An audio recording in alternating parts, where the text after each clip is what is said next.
একটা জিনিস আপনি নিশ্চয়ই খেয়াল করেছেন যে নির্বাচন একদম ঘনিয়ে এসেছে। এই নির্বাচনের সময়টা যত কাছাকাছি আসছে, এখন তো 1 মাসেরও কম সময় আছে, আমাদের সরকার যেন সরকার প্রধান, সরকারের উপদেষ্টারা, ওনারা যেন ধীরে ধীরে খোলস ছেড়ে বের হয়ে আসছেন। ওনারা যেন বোঝাতে চাইছেন যে ওনারা আসলে কি চান।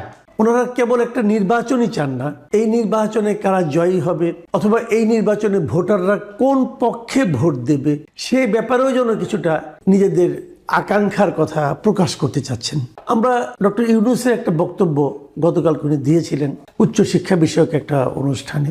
সেখানে উনি কতগুলো কথা বলেছেন যে কথাগুলো আমার কাছে মনে হয়েছে যে খুবই আলোচনা করা যেতে পারে। উনি তো আমাদের একটা কথা বলেছেন যে এই যে স্টুডেন্ট আপরাইজিং যেটা সেটাকে উনি বলেছেন এটা নাকি খুবই সুচিন্তিতভাবে হয়েছে, কোনো হঠাৎ করে হয়নি, তারা এটা একটা প্ল্যান্ড ছিল, এই শব্দের উচ্চারণ করেছেন, সেভাবে রেখে হয়েছে। এবং উনি আরো বলেছেন যে স্টুডেন্টরা যে রাজনৈতিক দল করছেন এটা অত্যন্ত একটা ভালো উদ্যোগ এবং উনি আশা করছেন যে এটা নির্বাচনেও খুব ভালো করবে। এমনকি এদের মাঝখান থেকে যিনি নির্বাচিত হবেন তিনি এমনকি শিক্ষামন্ত্রী পর্যন্ত হতে পারেন। তার মানে উনি তো ওনার সরকারের অবস্থানটা অথবা ব্যক্তি হিসেবে ডক্টর ইউনূসের অবস্থানটা উনি ক্লিয়ার করে দিচ্ছেন।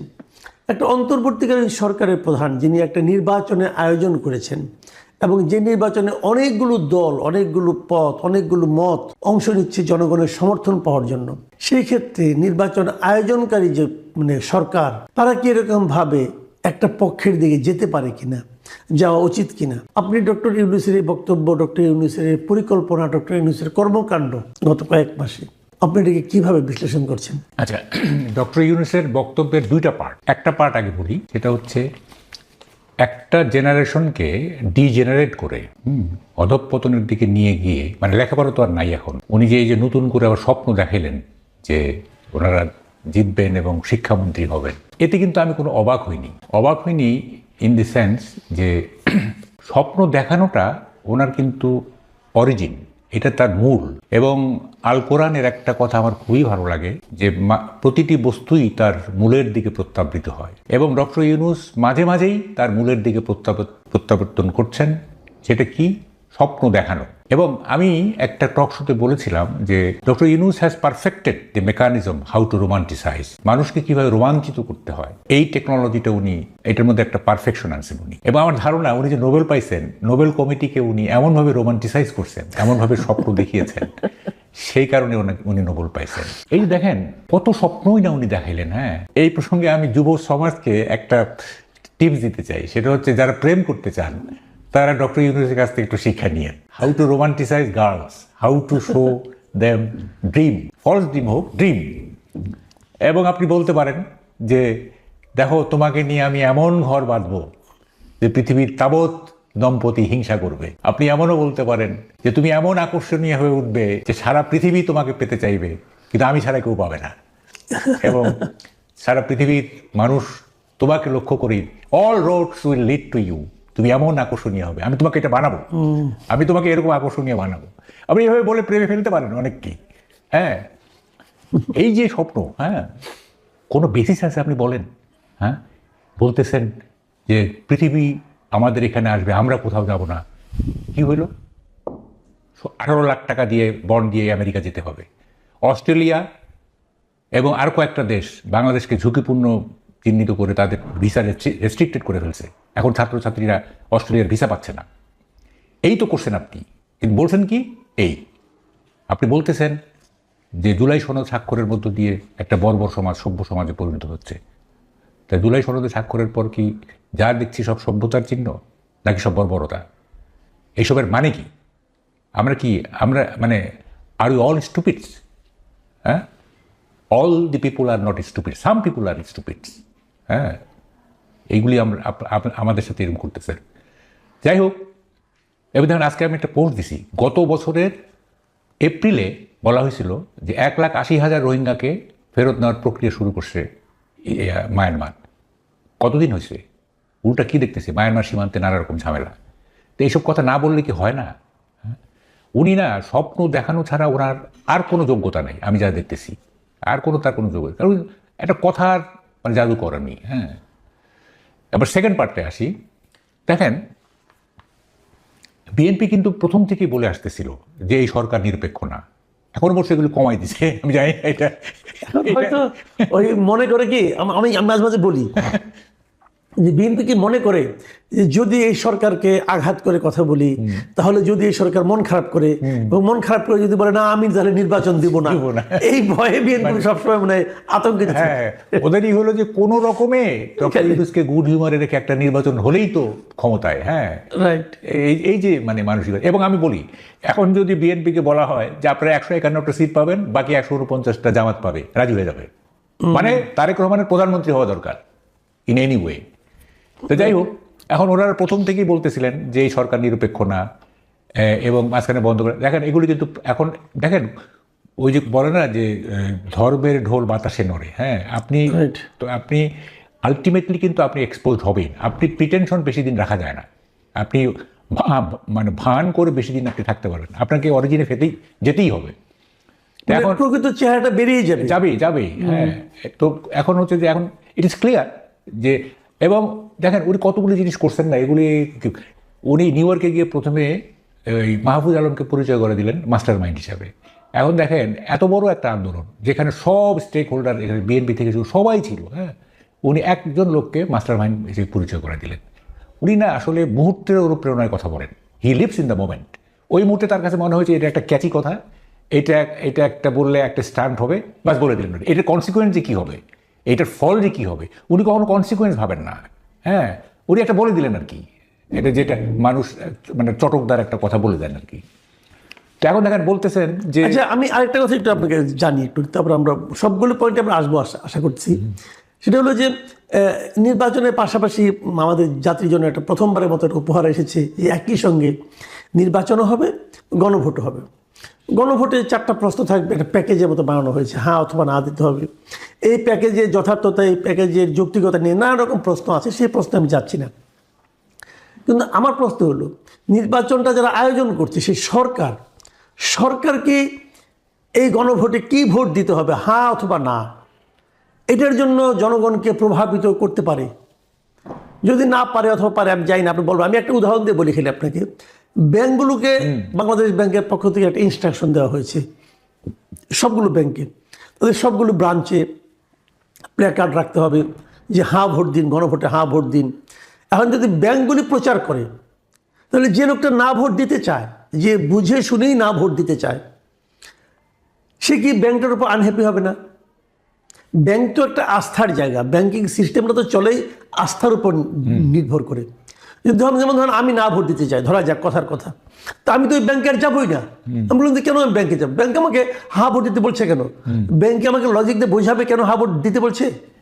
আর ব্যাংক কি তার সিএসআর এর টাকা এভাবে খরচ, ওরা বলেও দিছে ওই সিএসআর এর যে ফান্ড আছে সেই ফান্ড থেকে এই টাকাটা খরচ করতে হবে। এটা কি পারে?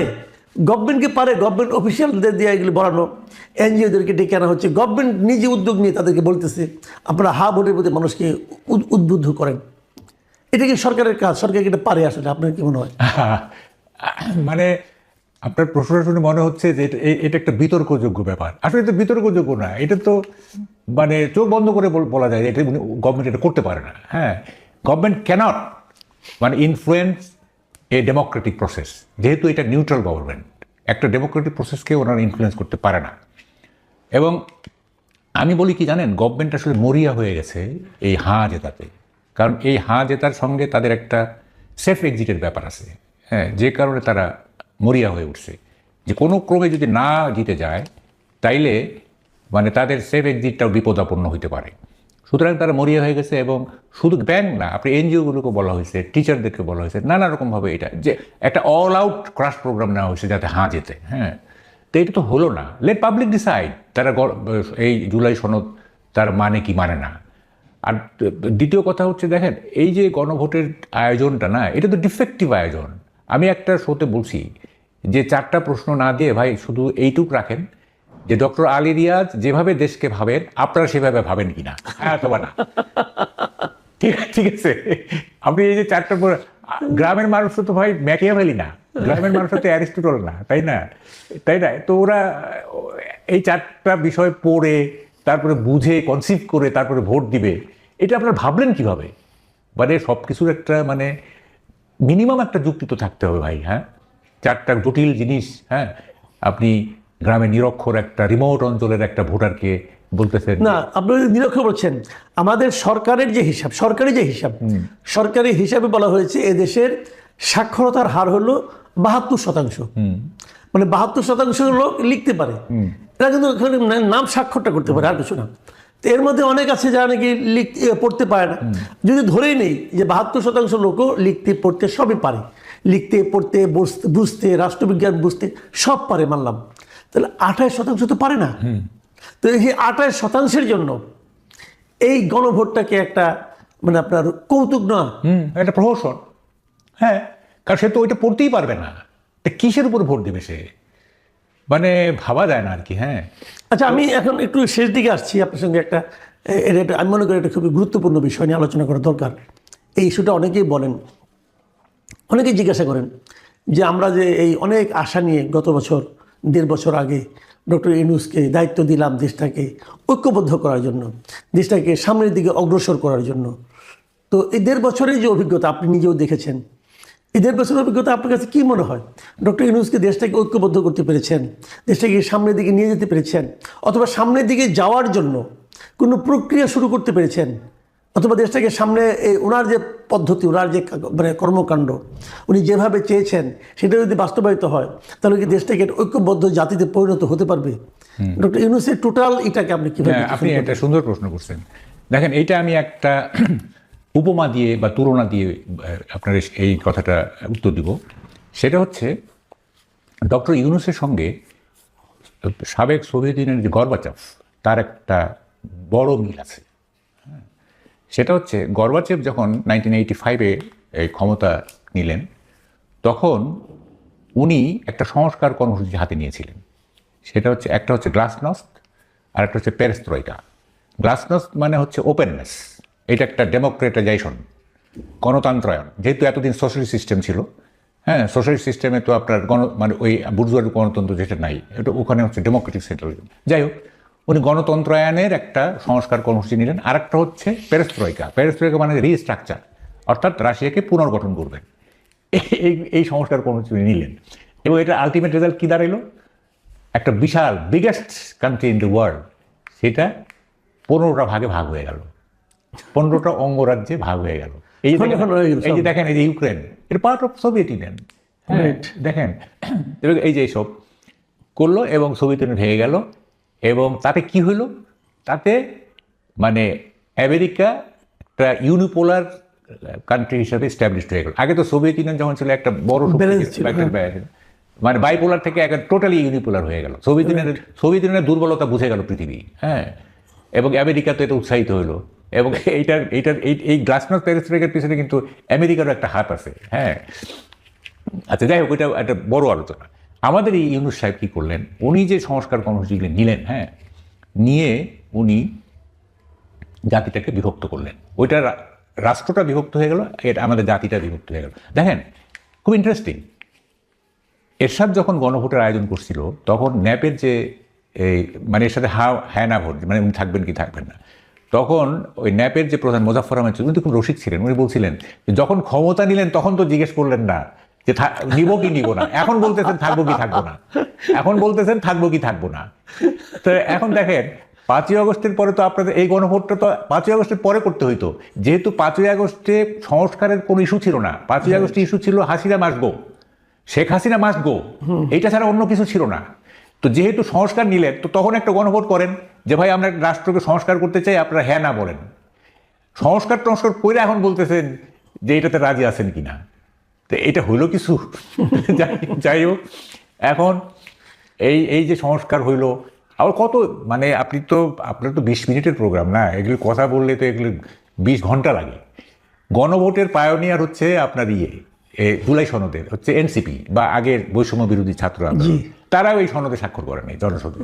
বুঝেন এবার এত বড় প্যারাডক্স আছে, হ্যাঁ, যারা এটা ইনিশিয়েট করছে, হ্যাঁ, বাকিগুলি তো ফলোয়ার, তাই না? এই পায়োনিয়ার তো হচ্ছে ফলোয়ার, তাও কি মাইরের ভয়ে ফলোয়ার আর কি, মানে হইচই শুরু করে দেবো, চিল্লাচিল্লি করবো, এই ভয়ে ফলোয়ার। তো এখন সে নিজে স্বাক্ষর করে নেই, তারপরে এটা আপনি গণভোটে দিলেন, হ্যাঁ, কি মানে? আচ্ছা, মানে গণভোট যে জিনিসটা নিয়ে হচ্ছে সংস্কার নিয়ে, এই সংস্কারটা এখানে দুটো প্রশ্ন। একটা প্রশ্ন হলো যে ইটসেলফ গণভোটে যে প্রশ্নটা করা হয়েছে, 4টা প্রশ্ন, 4টা মিলিয়ে একটা প্যাকেজ, এই 4টা প্যাকেজের কি হ্যাঁ অথবা নাতে উত্তর হয়? না না না, কিভাবে হবে? আপনার একটা আমি শো দেখছি তো, আপনি বললেন না যে এতগুলি খাবার হতে হবে, ওখানে একটা মদের বোতলও আছে, তা আমাকে তো প্যাকেজ হলে তো আমাকে পুরোটা খাইতে হবে, অথবা একটা খাওয়া চলবে না, তাই না? তো এখন ধরেন ওখানে তো কোনো ঘর নাই যে আমি একটার সাথে একমত হইলে কোথায় সিল দিব, দুইটার সাথে একমত হইলে কোথায় সিল দিব, এটা থাকতে হইতো, তা নাই, তাই না? তাই না? আরেকটা কথা, যে সংস্কারগুলো হয়েছে সেগুলো নিশ্চয়ই আপনি দেখেছেন একবার। সেই সংস্কার প্রস্তাবগুলো কি আপনার কাছে সবগুলি ভালো মনে হয়েছে, নাকি একটাও ভালো মনে হয় নাই, নাকি কিছু কিছু ভালো কিছু কিছু মন্দ মনে হয়েছে? এরকম সংস্কার না প্রস্তাবগুলো আছে না, প্রস্তাব, হ্যাঁ, কিছু জিনিস তো অবশ্যই ভালো আছে, কিছু জিনিস তো অবশ্যই ভালো আছে। আমরা তো শুনেন, আমরা তো মানে আদা জল খেয়ে গভর্নমেন্টের বিরোধিতা করতে চাই না, তাই না? Right. আমরা সব সময় চাই যে সরকারের আমরা প্রশংসা করব, হ্যাঁ, কিন্তু আমাকে তো সুযোগ দিতে হবে প্রশংসা করার, তাই না? সুযোগ তো পাচ্ছি না। এখন দেখেন, আমি দেখছি এই 16 মাসের অ্যাচিভমেন্টগুলি কি, দেখেন কয়েকটা অ্যাচিভমেন্ট আছে, এগুলো স্বীকার করবো আমরা। যেমন আমি কথা বলতেছি, আমাকে বাধা দেওয়া হচ্ছে না, আই মাস্ট অ্যাপ্রেস। আমিও বলবো যে হ্যাঁ, এইটা আমার জন্য একটা প্রিভিলেজ। আপনি আবার এটাও বলেন যে আপনি প্রিভিলেজ পাচ্ছেন, অন্যরা পাচ্ছে না, কিন্তু আনিসারের মধ্যে সেটা বলবো। এটা আপনি কি বলবেন? না, সেটাই বলবো যে আমি পাচ্ছি, ওনারা কেন পাচ্ছে না। কি কি পজিটিভ দেখেন, একটা হচ্ছে যে সরকারি বাহিনীর হাতে খুন হচ্ছে না, ঠিক আছে, যদিও গোপালগঞ্জে, কিন্তু ওই জন্য তো হলো যে কালকে তো বিএনপির এক লিডার মারা গেল, এটাই তো রিসেন্ট আর কি। আর একটা হয়েছিল গোপালগঞ্জে 4-5 জন মারা গেছিল। এমনি শেখ হাসিনার আমলে যেরকম হয়েছিল ওরকম না, তবে হ্যাঁ পাবলিক লেভেলে খুন হচ্ছে, এটারও দায় সরকারের। 2 নম্বর হচ্ছে গুম হচ্ছে না, ঠিক আছে। 3 নম্বর হচ্ছে রেমিটেন্স ভালো অবস্থায় আছে, যে কারণে এখনো মোটামুটি। রেমিটেন্সের উপর তো সরকারের কোনো ভূমিকা আছে না, তারপরেও আপনার এই আমলে এটা আসতেছে। ধরেন যে যারা রেমিটেন্স যোদ্ধা, তারা যদি মানে বলে যে আমরা এই সরকারকে ইয়ে করবো না, মানে সহযোগিতা করবো না, রেমিটেন্স পাঠাবো না, বা একটা কিছু, যাই হোক, রেমিটেন্স আসতেছে, এটা মানে এই সরকারের আমলে আসতেছে, তাই না? ফলে এই যে এই কয়েকটা জিনিস পজিটিভ, হ্যাঁ। কিন্তু আপনি মানে এন্টায়ার যদি আপনি এই 16 মাসকে বিশ্লেষণ করেন, এটা তো মানে কি, এটা কি ব্যর্থতার পাহাড়, হ্যাঁ, ব্যর্থতার পাহাড়। এবং সবচেয়ে বড় কথা যে নতুন নতুন যে ফেনোমেনাগুলি তৈরি হয়েছে না, যেমন একটা মবক্রেসি, হ্যাঁ, ইনস্টিটিউশনালাইজ মবক্রেসি। হ্যাঁ, আগেও মবক্রেসি ছিল লো কি, এটা ছিল, কিন্তু এই আমলে যেভাবে মানে মবের হাতে মানুষ নিগ্রহ হয়েছে, হ্যাঁ, এইটা তো মানে সব সাফল্যকে ছাপিয়ে যায়, এটা যদি সাফল্য থাকে আর কি। হ্যাঁ, আপনার কাছে কি মনে হয় সব মিলিয়ে এই সরকারকে আপনি মানে সাধারণ মানুষ কিভাবে দেখছে? তারা কি সরকারকে সফল মনে করে নাকি ব্যর্থ মনে করে? শুনেন, এই সার্টিফিকেট দেওয়ার আমি কেউ না, আপনি নিজেকে আমি বলছি, শুনেন, আমি সার্টিফিকেট দেওয়ার এই না, আমি এইভাবে বলি, আমি একটা শিক্ষিত ক্রিমিনাল, ঠিক আছে। আমি কিছু লেখাপড়া করছি, কিছু জিনিস বুঝি, এবং ওই লেখাপড়াটাকে আমার কাজে ব্যবহার করি। আমি ক্রিমিনাল। একটা রিক্সাওয়ালার কাছে যান, একটা খেটে খাওয়া মানুষের কাছে যান, তারা কি বলতেছে দেখেন, তাদের জীবন কিভাবে চলতেছে, হ্যাঁ, তারা কিভাবে জীবন পার করে, তাদের কাছে যান, দেখেন তারা কি বলে। আমার মন্তব্য দিয়ে আপনি কি করবেন? হ্যাঁ, না, তাদের সঙ্গে তো আপনারও যোগাযোগ আছে, আপনি তো তাদের সঙ্গে যান, আপনি তো রিক্সায় উঠে রিক্সাওয়ালার সঙ্গে কথা বলি, কেউই সন্তুষ্ট না। এক রিক্সাওয়ালা বলতেছে আগে এত টাকা ইনকাম করতাম, হ্যাঁ, এত টাকা আমার সেভিংস হতে, বাড়িতে পাঠাতে হবে এত টাকা, এখন পারতেছি না। সিএনজিওয়ালা একই কথা বলতেছে। তারপরে এখন দেখেন যে গ্যাসের যে প্রবলেম, অনেক বাসায় তো মানে আমার বাসাতেই নাই, হ্যাঁ, তো এগুলি সাফার করতেছে না মানুষ। এবং দেখেন, আমি একটা জিনিস আপনাকে বলি, আপনি সময় নাই তো, সরকার না মানে সাস্টেইন করার জন্য একটা ইমাজিনারি ভিলেন তৈরি করছে, সেটা হচ্ছে ইন্ডিয়া, হ্যাঁ, এবং আরও কিছু। যখনই তারা বিপদে পড়তেছে, তখনই একটা অ্যান্টি ইন্ডিয়ান সেন্টিমেন্টকে ক্যাশ করাচ্ছে। এই যে খেলার ব্যাপারও যেটা হয়েছে, যাই হোক, এখনকার মেইন প্রবলেমগুলো কি? এখনকার মেইন প্রবলেমগুলো হচ্ছে পানি চুক্তি নবায়ন হবে কিনা, গ্যাসের প্রবলেম, গ্যাস না থাকলে ইলেকট্রিসিটি প্রবলেম হবে। তারপরে কালকে না পরশুদিন দেখলাম যে এই বলে সর্বনিম্ন ইনভেস্টমেন্ট, সবচেয়ে কম, হ্যাঁ। এগুলি আলটিমেটলি আমাদের ইকোনমিতে কী প্রভাব ফেলবে সেটা কিন্তু কেউ ভাবতেছে না। এবং এগুলি ভাবতেছে কিন্তু সাধারণ মানুষ ভাবতেছে যে এই যে যারা একটু মধ্যবিত্ত, তারা গ্যাস নিয়ে ভাবতেছে, যারা একবারে ডাউন টোডেন, যেরকম রিক্সাওয়ালা, শ্রমিক, এরা ভাবতেছে তাদের দৈনিক আয় অনেক কমে গেছে, হ্যাঁ, পরবর্তীতে কি হবে। গ্রামের সাধারণ মানুষ ভাবতেছে এই অবস্থায় যদি আমাদের কখনো সোশ্যাল সেফটি নেটওয়ার্কের যে ভাতা এগুলো যদি বন্ধ হয়ে যায়, সবাই তো একটু এক ধরনের মানে ভয়ের মধ্যে আছে। হ্যাঁ, এবং এবং আমরা কেন একটা ইলেক্টেড গভর্নমেন্ট চাচ্ছি, কেন চাচ্ছি এই কারণে যে একটা ইলেক্টেড গভর্নমেন্ট আসলে তার অ্যাড্রেস করবে জিনিসগুলো, পারুক আর না পারুক। এই গভর্নমেন্ট তো অ্যাড্রেসই করছে না।